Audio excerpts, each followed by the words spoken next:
Señor. Fuerte el aplauso, mi hermano presente. Gloria a Dios, le doy un aplauso a Cristo. Ese aplauso para Él. Nosotros somos un instrumento. Pero ahora le vamos a pasar al otro evangelista, predicador de la palabra. Esperamos que le haya caído en buena tierra. Dios me la bendiga más. Aquí le pasamos al hermano Juan con la palabra fresca. Atesoren la palabra, atesórenla. Pónganla por la fe, escúchenla. Gloria a Dios, gracias, amado. Muy buenos días, tengan todos, que el Señor les bendiga, les guarde, que el Señor los alcance con su misericordia y los llene de su paz. Que la gracia de mi Señor Jesucristo pueda reposar sobre cada uno de ustedes y que la paz y el amor de Dios pueda gobernar nuestros corazones. Para aquellos que no me conocen, amados amigos, mi nombre es el hermano Juan. Me congrego en la Iglesia Cristiana Centro Misionero para las Naciones, la cual está liderizada primeramente por mi Señor Jesucristo y por mis amados pastores Dioseba Millán y Fidelina de Millán. Nuestra iglesia queda ubicada al final de la avenida Miranda, específicamente entrando frente a la plaza Cerconán, en el Callejón Páez. Aprovecho la oportunidad para hacer una invitación a todos ustedes. Sin ningún compromiso pueden visitarnos. De más está decirles que nos bendicen haciendo actos de presencia. Bueno, amado amigo, amada amiga, me gozo, me alegro, porque todas estas cosas que suceden no es por casualidad, no. Porque Dios tiene un propósito a través de las cosas que nos ocurren, que nos suceden. Y me gozo porque he visto varias personas que están muy atentos, no a lo que nosotros podamos hablar aquí, no, sino a lo que Dios pueda hablar a través de nosotros, valga la redundancia. Porque les recuerdo que nosotros somos solo instrumentos que Dios utiliza.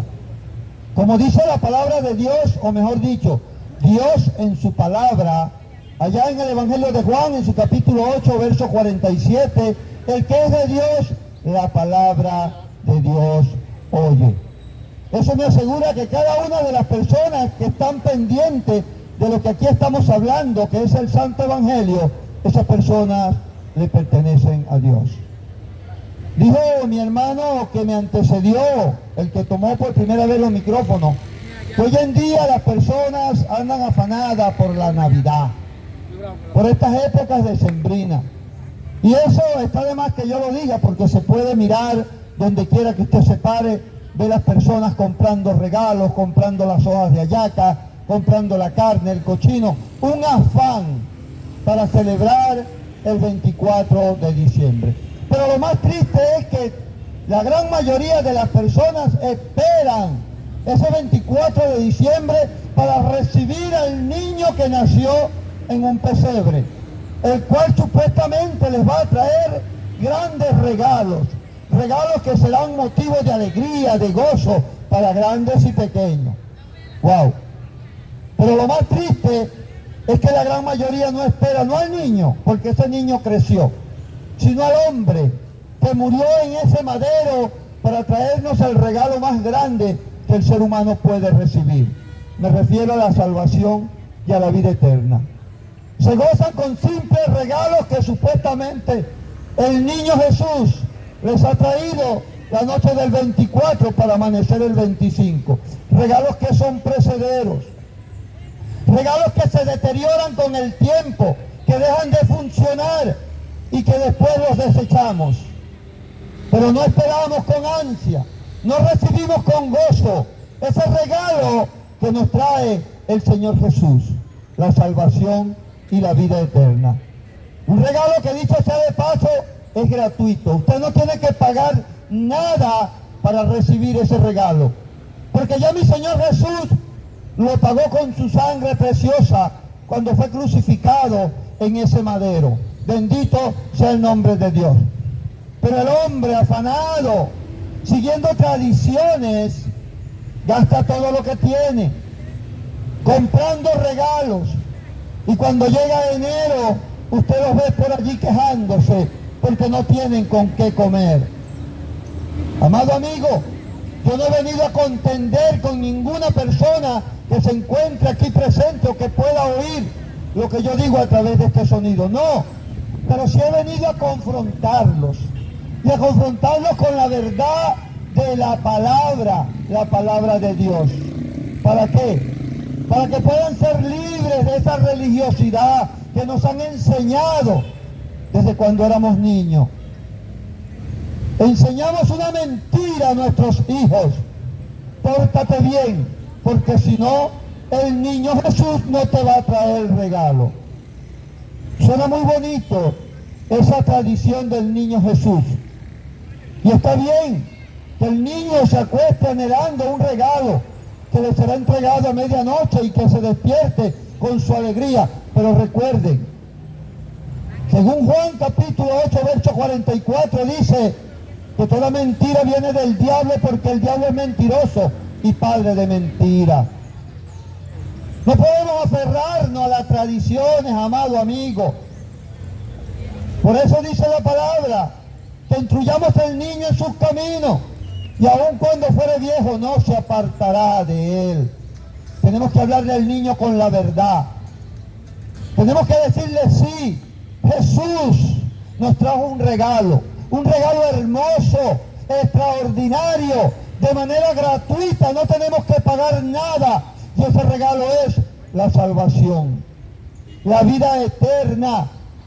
Pero eso sí, para poder obtener ese regalo, amado amigo, amada amiga, usted tiene que hacer la parte que le corresponde. Porque como ya les dije, mi Señor Jesús ya pagó el precio. Ya Él hizo la parte que le tocaba a Él. Ser vejado, maltratado, escupido, golpeado, destrozado con el látigo romano, y fue crucificado en ese madero, para que su sangre preciosa nos pueda limpiar, redimir de todo pecado. Bendito sea el nombre del Señor. Ese es el regalo más hermoso. Pero para recibirlo, como ya les dije, ustedes tienen que hacer la parte que les corresponde. Y la parte que a usted le corresponde es arrepentirse, dejar de hacer lo malo delante de los ojos de Dios y comenzar a hacer las cosas que a Él le agradan. Y nos conviene, amado amigo, amada amiga, hacer las cosas que agradan a Dios.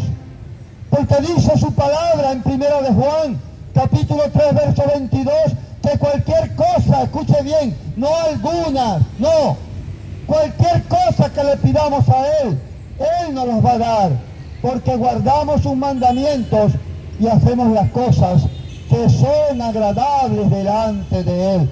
Bendito sea el nombre de Dios. Yo sería un mentiroso si me parara aquí a decirte, ten fe, pídele a Dios que Él te va a dar todo lo que tú le pidas. No, esa es una verdad a medias. Porque todas las bendiciones del Señor están supeditadas a la obediencia. Dios quiere darte los anhelos de tu corazón, pero tú tienes que hacer la parte que a ti te corresponde. Él no es un mago de la lámpara mágica, no. Él no es un alcahueta, y me disculpan la expresión, como muchos padres que este 24 de diciembre le van a regalar lindos regalos, valga la redundancia, a sus hijos, pero los tienen malcriados. Dios no obra así. Todas las promesas, Él sí quiere darte los anhelos de tu corazón. Por eso dice en 2 de Corintios, capítulo 1, verso 20, que todas las promesas de Dios son en el sí y en el amén, pero por medio nuestro, para que Él se glorifique en tu vida. Amado, cuando usted vaya al Evangelio de Lucas, capítulo 5, allí se habla de la pesca milagrosa. Pero déjame decirte que no fue mi Señor Jesús quien tiró las redes al mar, no. Fue el apóstol Pedro y su hermano Andrés. Fueron obedientes. El Señor les dijo, tiren la red. Y ellos en obediencia hicieron la parte que les correspondía. Por eso mi Señor se glorificó y llenó esa red de peces, tanto así que tuvieron que llamar otras barcas para poder sacar los peces. Cuando usted va al Evangelio de Juan, capítulo 9, allí se narra la historia cuando mi Señor Jesús devuelve la vista a un ciego de nacimiento. Los discípulos le preguntan, Maestro, ¿quién pecó? ¿Este o sus padres? Y mi Señor le dijo, no, ni él ni sus padres pecaron, porque esa enfermedad es para que Dios se glorifique. Y vino y dice la palabra que mi Señor escupió en la tierra, hizo lodo y le untó en los ojos al ciego. Y luego le dijo, ve y lávate en el estanque de Siloé. Si él no hubiera ido a lavarse, él no hubiera obtenido la visión. Pero él fue obediente, él hizo la parte que le tocaba a él y se paró aún sin ver. Y tropezando con la gente, con todo lo que tenía por el medio, llegó hasta la fuente de Siloé. Y cuando se lavó, el Señor se glorificó en su vida, porque recobró la vista. Amado, cuando vamos a Juan capítulo 11, no fue mi Señor Jesús, allá en la muerte de Lázaro, quien quitó la piedra del sepulcro. No, fueron los curiosos amigos y familiares que fueron a darle el pésame a María y a Marta, hermanos de Jesús. El Señor dijo, quiten la piedra. Pero Marta le dice, Señor, no, ya hiede, está podrido, tiene 4 días de muerto. Y el Señor Jesús le dice, Marta, ¿no te he dicho que si crees verás la gloria de Dios? Y es allí donde radica el secreto. Tenemos que creer lo que está establecido aquí en la Biblia, porque es palabra de Dios. Y la gente que estaba allí, curiosa, familiares de Marta, de María y de Lázaro, el muerto, quitaron la piedra, hicieron la parte que a ellos le correspondía. Fue entonces cuando mi Señor Jesús se paró y dijo, Señor, te doy gracias por haberme oído. Yo sé que tú siempre me oyes, pero le dije a causa de la multitud que me rodea. Lázaro, a ti te digo, sal fuera. Y dice la Biblia que Lázaro resucitó, salió del sepulcro con su cuerpo cubierto de vendas y en su cara un sudario. Amado, el Señor Jesús con su poder podía quitar la piedra, mover la montaña y tirarle del mar. Pero Él tiene que permitirnos hacer la parte que nos corresponde. Si esa gente no quita la piedra, Lázaro no es resucitado. Amado, tú tienes que quitar la piedra que no te deja llegar a mi Señor Jesús. Vives clamándole a Dios por un milagro y te ha hecho necio, porque como no ves el milagro en tu vida, dices, ya yo no creo en Dios.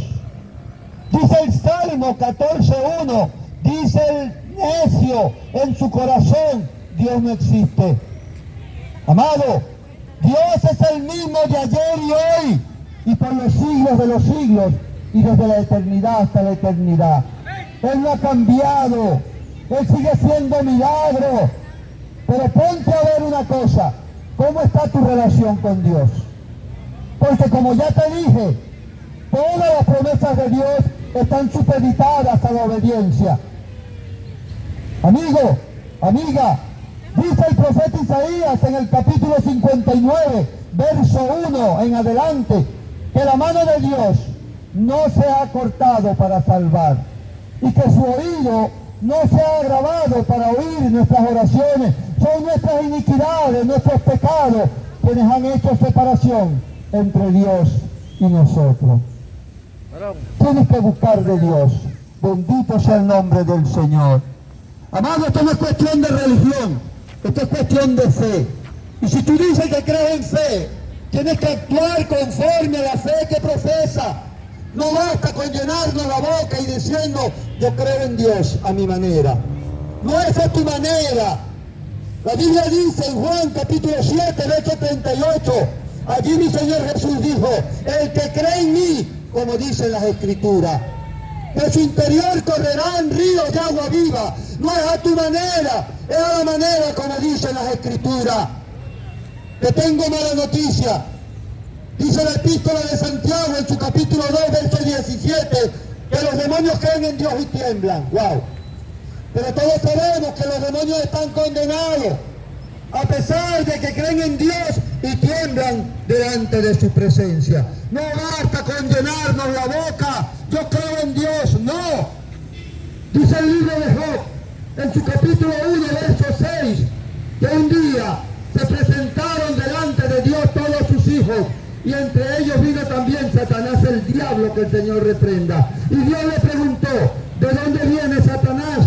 Y él respondió, de recorrer la tierra y andar por ella. Amigo, amiga, te tengo malas noticias. Satanás, el diablo, también cree en Dios. ¿Y saben por qué?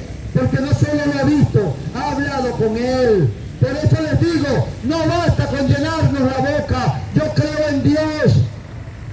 Amado, si tú dices que crees en Dios, tienes que actuar conforme a la fe que profesas. Porque de nada te vale decir, yo creo en Dios y sigues maltratando a tu familia. Yo creo en Dios, pero me he hecho unos palitos el fin de semana. Yo creo en Dios, pero ando hablando con vulgaridades, hablando improperios, hablando mal del vecino. Usted cree en Dios, sí, pero en el Dios de este siglo, el diablo, que el Señor reprenda. Amado, si usted verdaderamente cree en Dios, usted tiene que sujetarse a la palabra. Es por eso que en 1 Corintios capítulo 15, verso 2, dice que nosotros, escuche bien, somos salvos porque hemos retenido, es decir, puesto por obra la palabra que nos ha sido predicada. De lo contrario, hemos creído en vano, se está engañando usted mismo. Tengo que decirte la verdad, si duela. Tengo que hablarte con la verdad. Prefiero herirte con la verdad que matarte con una mentira. Hace 3 semanas, vea lo que hace la religión. O vamos a poner hace un mes, no recuerdo. Tenía yo por la avenida Miranda. Estaban celebrando una misa en el templo católico que está allí. Y yo escucho que están cantando de muy bonito a Dios. Protégenos, Señor, con tu espíritu. Protégenos, Señor, con tu espíritu. Oye, bello, qué lindo. Pero ¿saben qué? Cuando estoy mirando salió un hombre corriendo, yo pensé que había pasado algo. No, se puso de lado, prendió un cigarro, le dio 2 veces, lo botó y se volvió a meter. Estaba desesperado allí por fumarse un cigarro. Eso hace la religión. Aparentamos una cosa. Ojo, yo no soy mejor que ninguna de las personas que están aquí, no. Yo puedo hacer un trapo de inmundicia peor que muchos. Porque todas nuestras obras son trapos de inmundicia. Dice Isaías capítulo 64, verso 6, que todos nosotros somos como basura delante de Dios y que nuestras justicias son trapos de inmundicia. ¿Ustedes saben lo que es un trapo de inmundicia? Un trapo de inmundicia, valga la redundancia, es un pedazo de trapo que usaban las mujeres en aquella época cada vez que le venía el periodo. Pero ese trapo no lo desechaban, sino que lo lavaban con lejía y lo guindaban hasta el otro mes. Y ese trapo, aunque se veía limpio, se le veía la mancha. Ya el que veía ese trapo guindado allí, decía, ese es un trapo de inmundicia, por la mancha de sangre que tenía. ¿Varón? El pecado es un trapo de inmundicia delante de Dios. Es por eso que en Jeremías capítulo 2, verso 22, el Señor nos dice, ni que te laves con lejía, ni que montones jabón sobre ti, aún la mancha de tu pecado está solo delante de mi presencia, dice Jehová. Pero te tengo buenas noticias. Primero de Juan capítulo 1, verso 7 dice, la sangre de mi Señor Jesucristo nos limpia de todo pecado. Bendito sea Dios. Dale fuerte el aplauso. ¡Gloria a Dios! No es amén. ¡Aleluya! No es confesarte con ¡Gloria a un Dios! cura, ¡Cristo porque te va a vive! quitar la mancha del pecado. No, porque un cura es un hombre pecador igual que yo. Amados, el único que puede limpiarte de todo pecado se llama Jesucristo. Jesucristo es Hijo de Dios y no es cuestión de religión. Es por eso que en el libro de los Hechos, capítulo 16, verso 31 dice, tan solo cree en el cura, no, en el evangélico tampoco, tan solo cree en Jesucristo y serás salvo tú y tu casa. Amén. Y cuando la Biblia habla de tu casa no se refiere a esa estructura física, esas 4 paredes, no, se refiere a tu familia. Y es tan fácil tener una relación con Dios a través de su Hijo. Pues dice la epístola a los Romanos, en el capítulo 10, versos 9 y 10, si confesares con tu boca que Jesucristo es el Señor, y creyeras aquí en tu corazón que Dios lo resucitó de los muertos, serás salvo. Porque con el corazón se cree para justicia, pero con la boca se confiesa para salvación. Si alguno de ustedes quiere tener una relación, una comunión, no una religión, religión tiene cualquiera, pasan por frente a una iglesia y se persignan, bendito sea Dios. La cruz es un instrumento de muerte, la cruz no se venera, porque mi Señor murió en esa cruz, pero lo bajaron de allí y lo enterraron, y al tercer día resucitó. Y dice Romanos capítulo 8, verso 34, que está allá arriba en el cielo, intercediendo por todos nosotros. Tanto amor del Padre hacia nosotros. Yo me pregunto, si mi Señor Jesús hubiera muerto fusilado, ¿qué nos haríamos? La señal del fusil. Si a mi Señor Jesús lo hubieran ahorcado, nos haríamos la señal del ahorcado cada vez que pasáramos por un templo de eso. No, amado, esa es tradición. Y las tradiciones nos alejan de Dios.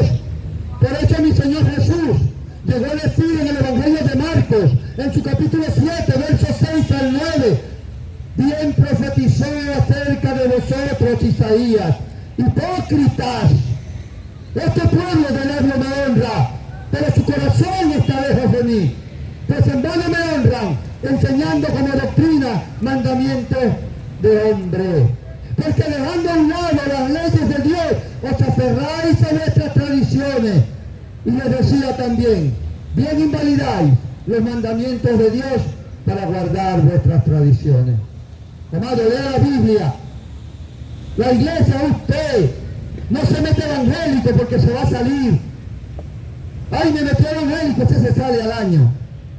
Ese se metió evangélico porque tenía problemas con la mujer, o lo botaron del trabajo, y entonces se acercó a Dios. No es que te metas evangélico, es que recibas a mi Señor Jesucristo en tu corazón. Que comiences a leer la Biblia para que puedas conocer cuál es su santa voluntad en tu vida, cuál es el propósito que tiene contigo y con tu familia. Bendito sea el nombre del Señor. El evangelio no es una religión. Pablo llegó a decir en la carta a los Romanos, capítulo 1, verso 16, no me avergüenzo del evangelio, porque es poder de Dios para salvación a todo aquel que cree. Amado, y con esto me voy a despedir, porque me informaron que nuestra gloriosa Guardia Nacional, nuestro amigo de la Reserva, de los milicianos, tienen un acto aquí. Que Dios bendiga a las Fuerzas Armadas Nacionales, sobre todo la Guardia Nacional. Yo soy promoción 54, mayor fallecido Guardia Nacional Ernesto Báez González. No duré mucho tiempo, 4 años, porque me vi en la obligación de retirarme, pero llevo a la Guardia Nacional aquí en mi corazón. Que Dios bendiga a la Guardia Nacional, al Ejército y a todas las fuerzas militares de nuestro país. Que el Señor les dé sabiduría, que el Señor les dé la fortaleza que necesitan en estos momentos difíciles. Que Dios los guarde, porque también son padres y madres de familia. Mientras nosotros estamos celebrando el 24 de diciembre en nuestras casas, comiendo yaca, muchos de ellos están en la frontera, cuidando nuestra nación. Muchos de ellos están en la vía pública, resguardando a las personas. Así que Dios los guarde, los bendiga. Si alguno quiere tener una comunión con Dios, allí mismo donde usted está, cierre sus ojos al mundo y abra su corazón al Padre Eterno. Y repita conmigo: Padre Eterno, Creador del cielo y de la tierra, en esta hora reconozco que soy un vil pecador y que muchas veces te he fallado. Por eso te pido perdón, Señor, por haber vivido una vida a espaldas a ti. Pero creo que tú enviaste a tu Hijo, al Señor Jesucristo, a morir en ese madero, y que su sangre preciosa me limpia, me lava, me redime de todo pecado. Por eso con fe, con convicción propia, lo declaro, lo acepto como mi único y suficiente Señor y Salvador. Te pido que escriba mi nombre en el libro de la vida con letras de oro y no lo borres nunca jamás, para que cuando yo muera y salga de este plano terrenal pueda habitar en tu presencia por toda la eternidad. Te lo pido en el dulce, santo y poderoso nombre de mi Señor Jesucristo. Amén. Dice el Salmo 156, todo lo que respire, alabe Jehová. Si usted está respirando, usted está en la obligación de alabar al Rey de Reyes, al Señor de Señores. Por lo demás, que el Señor los bendiga, les guarde, los alcance con su misericordia y los llene de su paz. Amén. Play.